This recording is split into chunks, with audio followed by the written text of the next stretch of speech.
Good morning. Happy Monday. This is episode 17, Mondays with Coach Rice. I am your host, Coach Rice, your professional certified life and health coach and trained mental counselor. Woo-wee. I had a full-blown weekend. I had a massage yesterday. I'm kind of still in that massage mode. As you could tell, I'm kind of relaxed. I'm not all like jumpy like I normally am, but I am, I'm still enjoying that, basking in that mode of of having a massage. But I also had the privilege and by the grace of God, of actually celebrating 32 years of marriage this weekend, which was really nice. Actually, we had a good time. I always have fun with my husband, and we did have a good time. And so I'm still in the series, The Art of Fostering Healthy Relationships. I'm on part 6 actually today, and I'll be talking about healthy marital relationships. The reason why I chose this subject is because I'm starting to see a pattern in couples that I see where they're ready to throw in the towel. I'm ready to go to. It's time for divorce. That's kind of at that level, and I think that it's interesting because the problem is it's over 50% of marriages ending in divorce.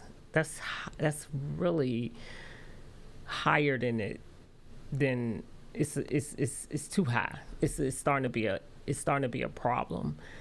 It always been a problem, but it's really starting to be more and more, either more and more. It's happening more and more, but it's also I'm seeing a lot of like people are just not getting married at all. Marriage have really been taken way too lightly, I think, in my opinion. And I just remember when marriage used to be where you didn't divorce unless it was infidelity or physical abuse. Now it's like, it's so different.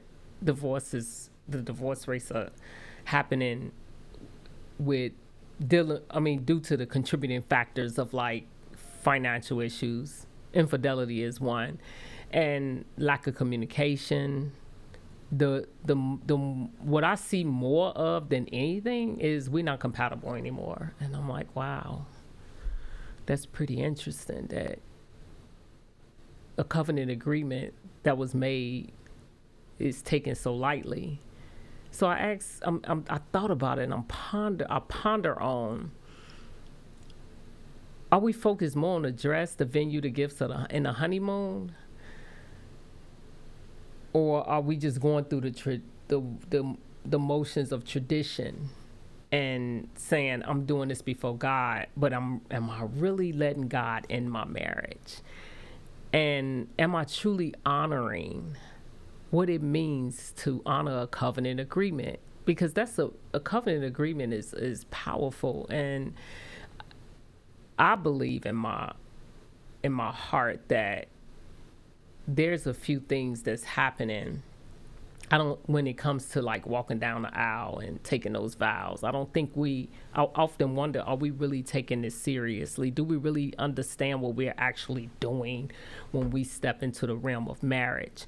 Because I'm not gonna lie, I'm gonna be honest. When I went to City Hall and got married to my husband that I am 32 years in with, by the grace of God, that's why I say by the grace of God, is because the traditional vows that I stood before a judge said this. It said to hold in good times and bad.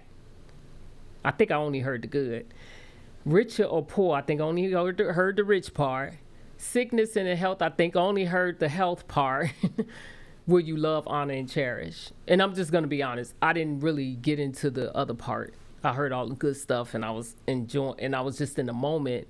But I'm going to be honest with you, I didn't really go into depth of that agreement that I actually verbally publicized before a judge. But also, I didn't even think about it when I was signing what I was really actually signing when I got on, because when you in that honeymoon stage, you feel like the Hallmark Channel.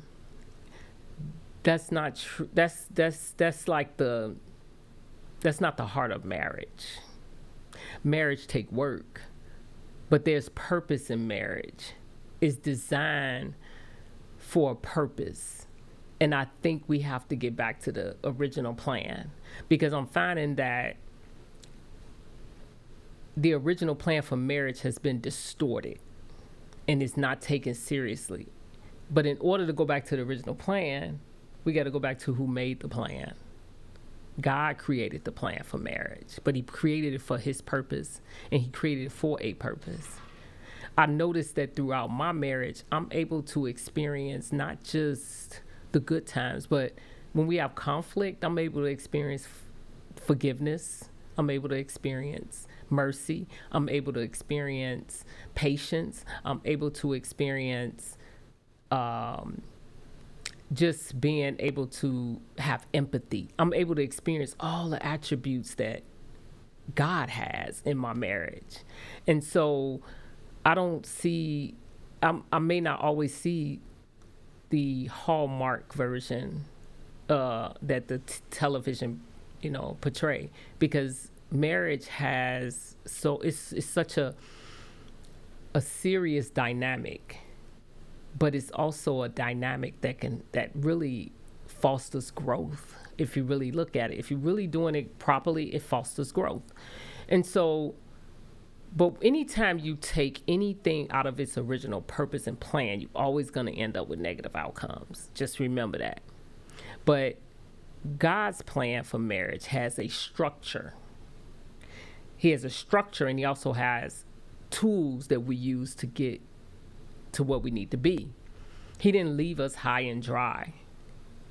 So the awesome part about it is that he has a structure. The structure goes like this, according to the word of God. First of all, it talks about it in Ephesians, where he talks about how the structure goes. He kind of Paul talks about it, and when Paul talks a little bit about the structure when he was trying to bring structure to the church, when he talked about it in Corinthians, 1 Corinthians 11:3, when he said, head of every man is Christ, and head of a woman is man. He talked about the structure in that particular area, but it was really basically to get the church in order. And so, but when he goes into, when he brings it up again and talking about the marital structure.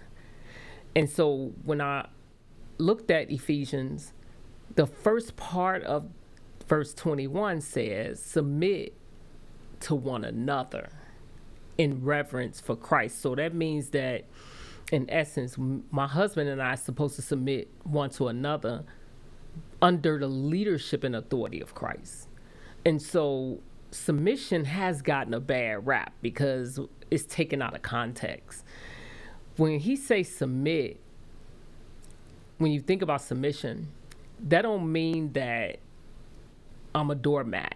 That doesn't mean that I have no value. That doesn't mean I withdraw what I have to talk about. That doesn't mean that there's no superiority and inferiority in this particular relationship.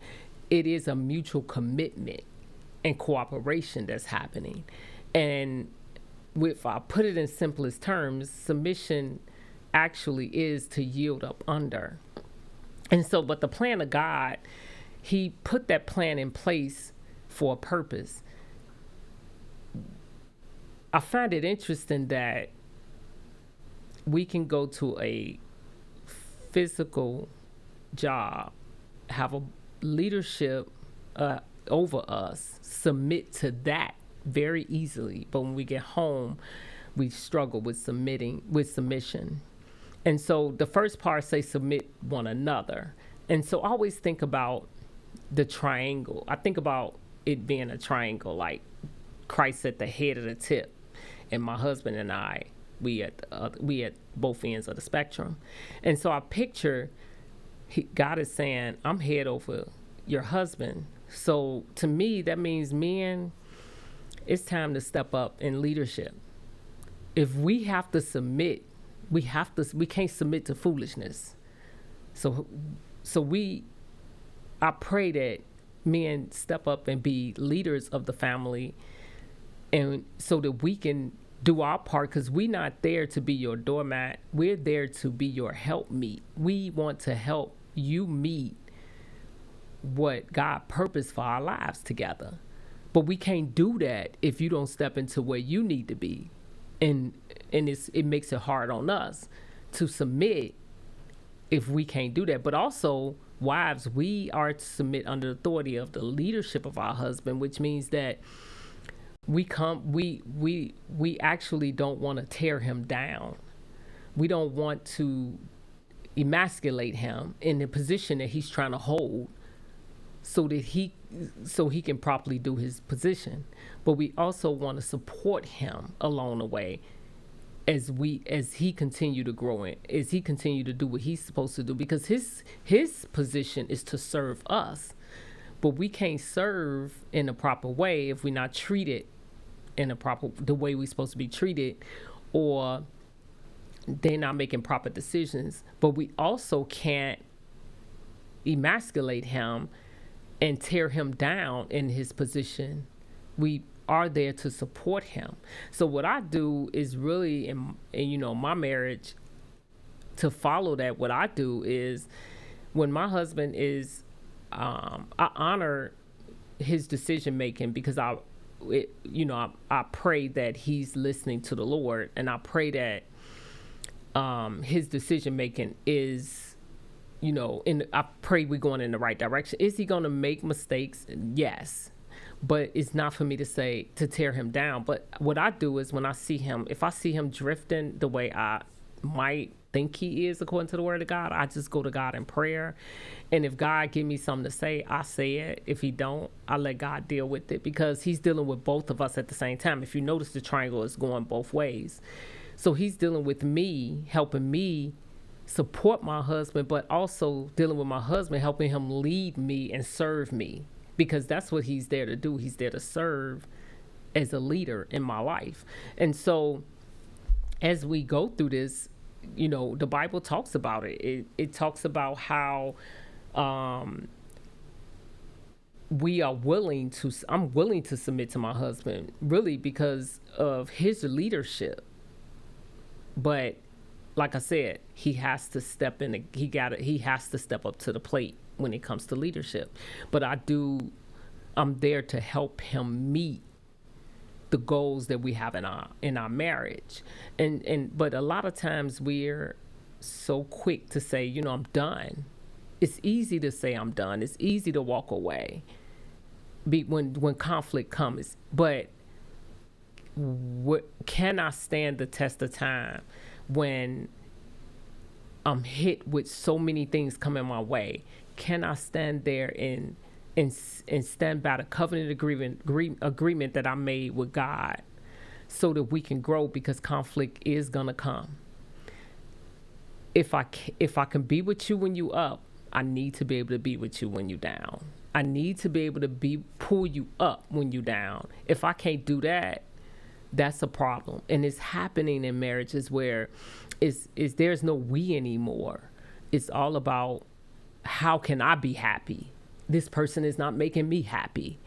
Well, you need to be happy anyway on your own. I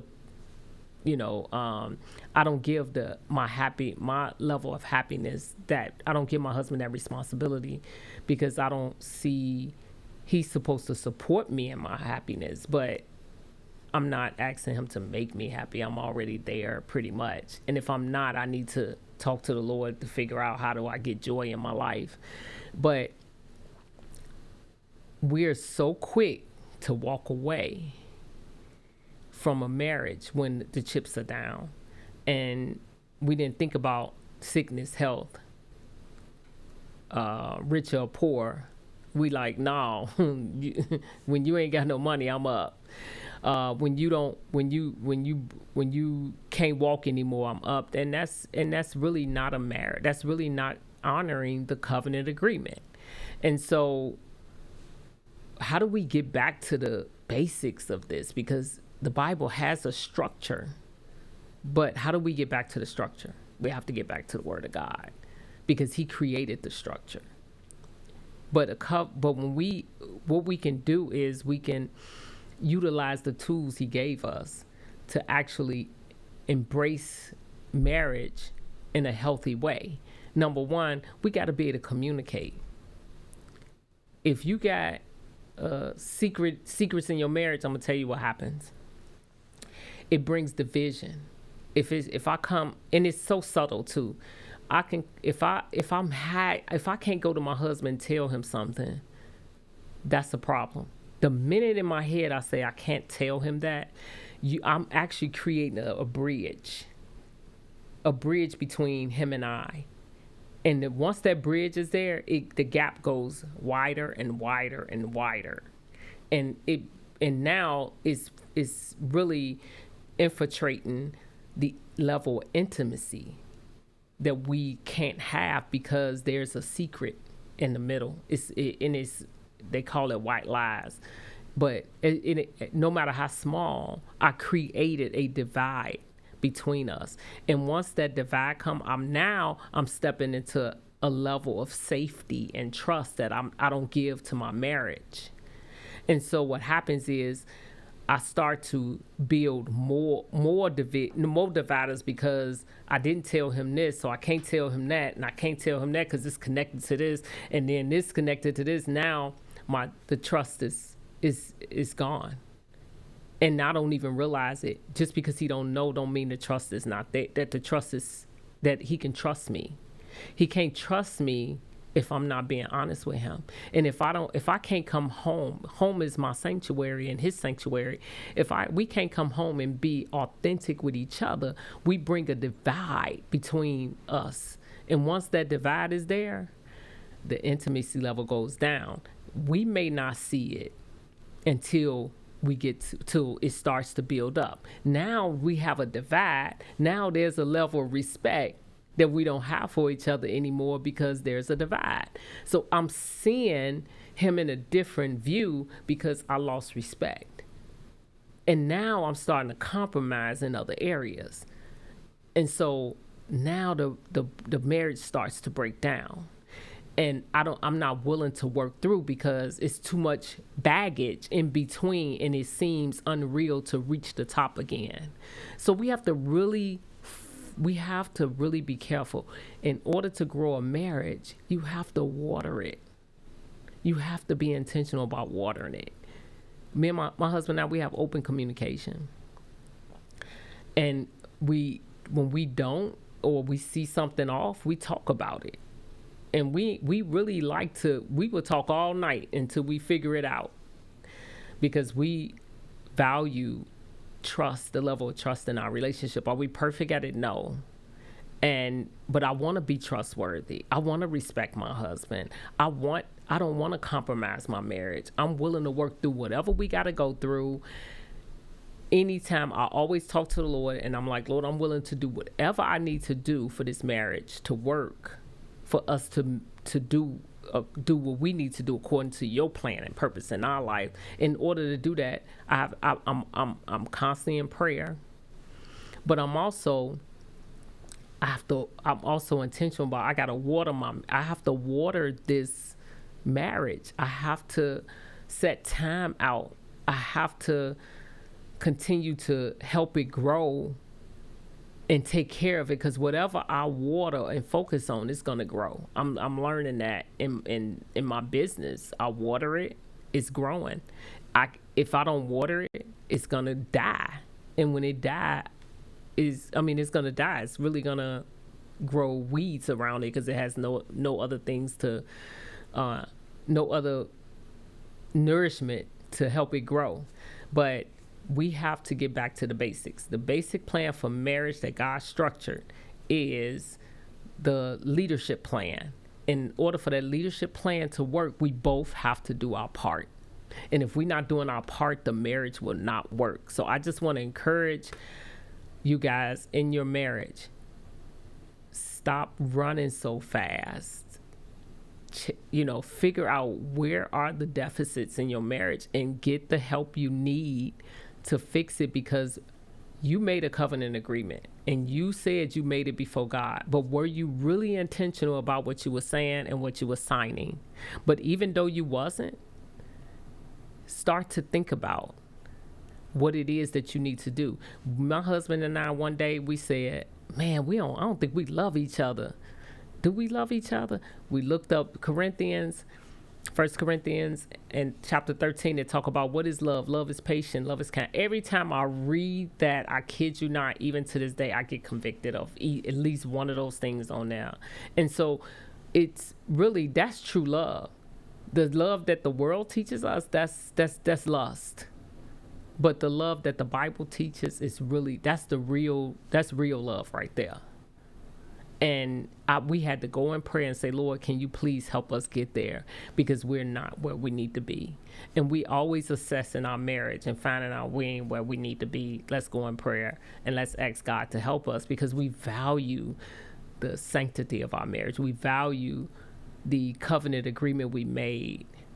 We have to be there for one another, even to death do us part. I want to know I love the fact that the relationship I have, I know for a fact that if I was to go through any type of sickness, my husband is right there because he has proven it. When I had to take care of my mom, my husband was right there with me 100%. Was it perfect? No, but we really went through and we really learned what marriage really truly is about. It's about sacrifice. It's about work. It's about actually all of the attributes that God has to learn about how to be in relationship with him is all in the marriage. So there is a beauty of that. So I would definitely advise, if you really seeking divorce, and if it's not physical abuse or infidelity, think again and see if you can get things worked out before you throw in the towel, because marriage is a powerful unit. Two people agreeing in agreement is powerful. And I don't think we realize how powerful that is. But two can't walk. The Bible says, how can two walk unless they agree? If you don't agree, you got to figure out why you don't agree. So get the help you need. Call a counselor, call a therapist, call your pastor, or whoever you have to get the help. Pray, do whatever you have to do before you throw in the towel, because marriage is a beautiful thing if you can make it work, but you gotta water the garden. So have a happy Monday. Thank you for tuning in. I'm still relaxed and I'm grateful to be here this morning. Talk to you next week, and thank you for listening. I am signing off. Happy Monday.